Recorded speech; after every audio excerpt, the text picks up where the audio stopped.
Hello', সকলো খবৰ ভাল, ময়ো ভাল। আৰু এটা নতুন ব্লগক সকলোকে স্বাগতম। আজি ৰাতিপুৱা 9টা বজাত উঠিছোঁ।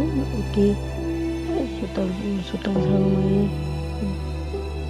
পাকঘৰত গুচি আহিলোঁ। পাকঘৰত লেতেৰা কাঁহী বাতিকেইটা ওলাই লৈছোঁ, চাফা কৰিম। লেতেৰা কাঁহীকেইটা থৈ আহি অলপমান গেছ টেবুলটো চাফা কৰি দিছোঁ। ধূলিয়ে একদম লেতেৰা কৰি দিছে। তাত কাপোৰ এটা লৈ অলপমান তিয়াইকৈ একদম মুচি লৈছোঁ ধুনীয়াকৈ।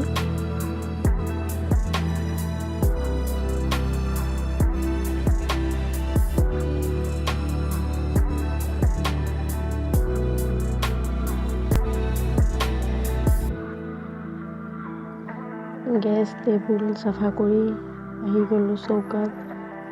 চাই তুলি লৈছোঁ। সদায় বাঢ়ি চাই উঠাওঁ, নহ'লে ৰান্ধিব নোৱাৰি। ধুনীয়াকৈ চাই তুলি লৈছোঁ।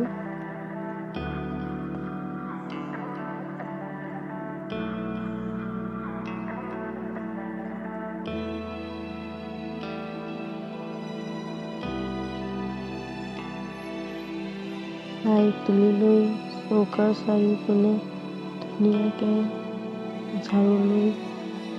ঝাৰু মাৰি দিছোঁ। একদম বতাহ বলিছে যে ধূলি চাৰিওপিনে পৰি একদম শেষ হৈ গৈছে। চৌকাটো ধুনীয়াকৈ ঝাৰু মাৰি লৈছোঁ। চৌকা ঝাৰু মাৰি ঘৰখনো অলপমান পৰিষ্কাৰ কৰি ল'লোঁ।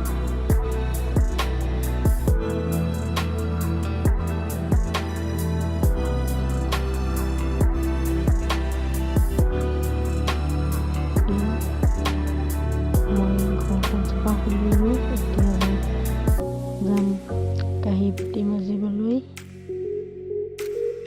এইখিনি সময়ৰ ভিতৰতে ল'ৰাই কৈছে তিয়ঁহ খাব। তিয়ঁহটো কাটি দিলোঁ। সি চেয়াৰত বহি খাব দিছোঁ তাক। সি কি কৰিলে, চেয়াৰত প্লেটটো থৈ থিয় হৈ খাই আছে।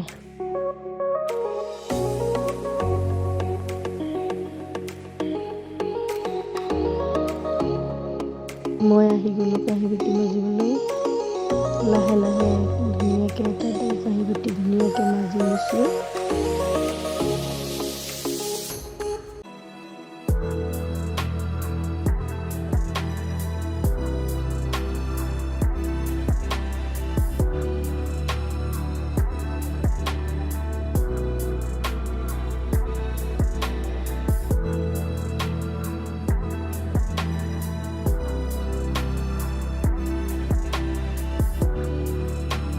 কাঁহী বাতি মাজিলোঁ। এতিয়া ধুনীয়াকৈ ধুই পৰিষ্কাৰ কৰি লওঁ হাতেদি ঘঁহি গোটেইকেইটা কাঁহী বাতি একেলগে মাজি থ'লে কাঁহী বাতিটা বগা হৈ যায়। সেইটো কাৰণে ধুনীয়াকৈ হাতেদি ঘঁহি ধুব লাগে, তেতিয়াহে পৰিষ্কাৰ হয়।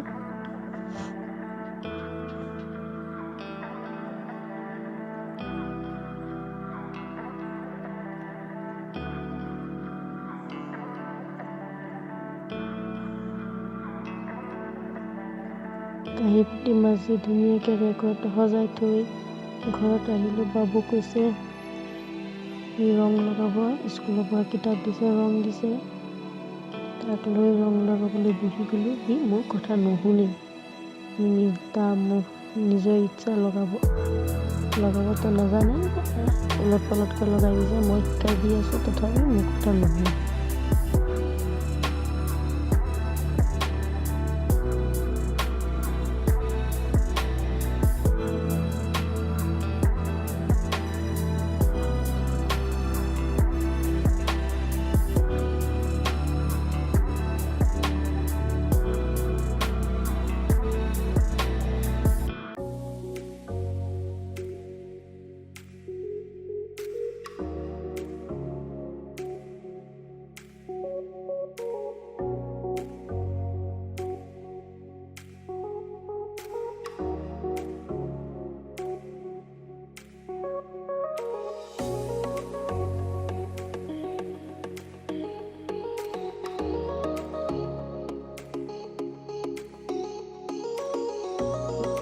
বাবুক কৈছোঁ যে দিয়া মই ৰং লগাই শিকাই দিওঁ, নহয় সি মোৰ কথা নুশুনে।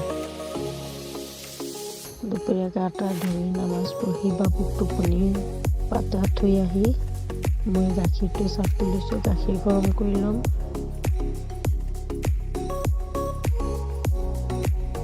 গাখীৰ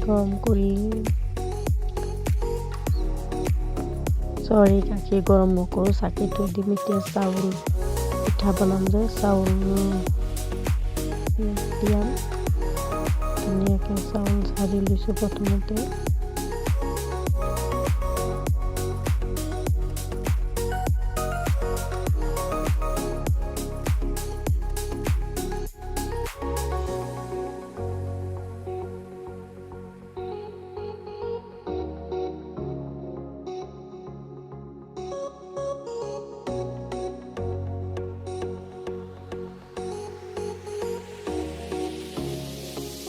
চাউল ধোৱা শেষ। এতিয়া মই ধুনীয়াকৈ পানী নিগৰিবলৈ দিম।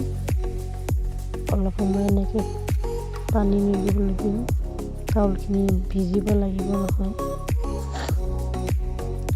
চাউলখিনি নিগৰিবলৈ দি আহি মই চোতাল ঝাৰু মাৰিছিলোঁ, পিছফালৰ চোতালখন ঝাৰু মাৰিছে। আৰু বাবুৱে তাৰ গাড়ীত ইটা ভৰ্তি কৰি লৈছে, এনেকৈ ঠেলি খেলি থাকে। এতিয়া যাম পিঠা চাউল কুটিবলৈ। মেচিনত ধূলি পৰি আছিলে, সেইকাৰণে অলপমান মেচিনটো এটা কাপোৰ এটা দি মুচি লৈছোঁ। পিঠা কুটিলোঁ। পিঠা কুটাৰ সময়ত বাবুৱে পিঠা চাউলৰ গুড়ি নি পিনে কেঁচাই খাইছে। খাই পিনে মুখৰ অৱস্থা বেয়া কৰি দিছে একদম।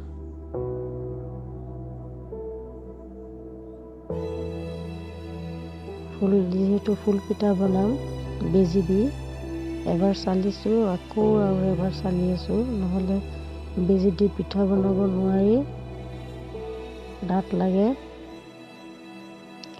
দুবাৰকৈ চালি লৈছোঁ।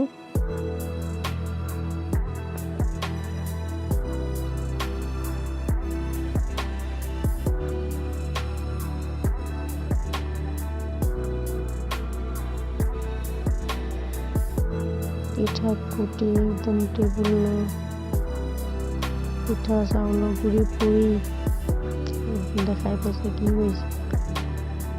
এতিয়া এইখিনি উঠাই থৈ দিম, গৰুক দিম খাবলৈ। মই কাপোৰ এটা লৈ ধুনীয়াকৈ টেবুলটো মুচি ল'ম। ঘৰৰ অৱস্থা বেয়া কৰি দিছে বাবুৱে। ডাম্পাৰ লৈ আহিছে ঘৰত, বালু দি ধূলি দি ঘৰৰ অৱস্থা বেয়া। ঘৰখনো ঝাৰু মাৰি লৈছোঁ।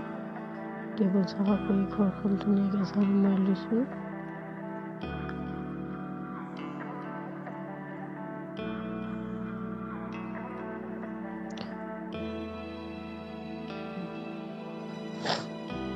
ঘৰখন ঝাৰু মাৰি আহি আজি পিঠা নবনাওঁ, সেইটো কাৰণে চাউলৰ গুড়িকেইটা ভাজি থৈ দিম ফ্ৰিজত।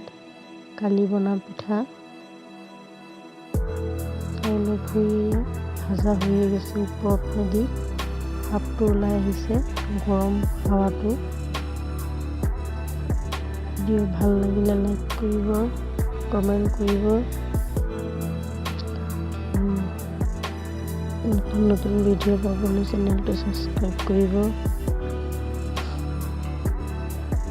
ইফতাৰ ৰেডি কৰিবলৈ আহিছিলোঁ। বাবুৱে কৈছে পিঠা বনাই দিব লাগে, বাবুক পিঠা বনাই দি আমি আজি ইফতাৰত একো বনোৱা নাই, চিম্পুলকৈ বনালোঁ।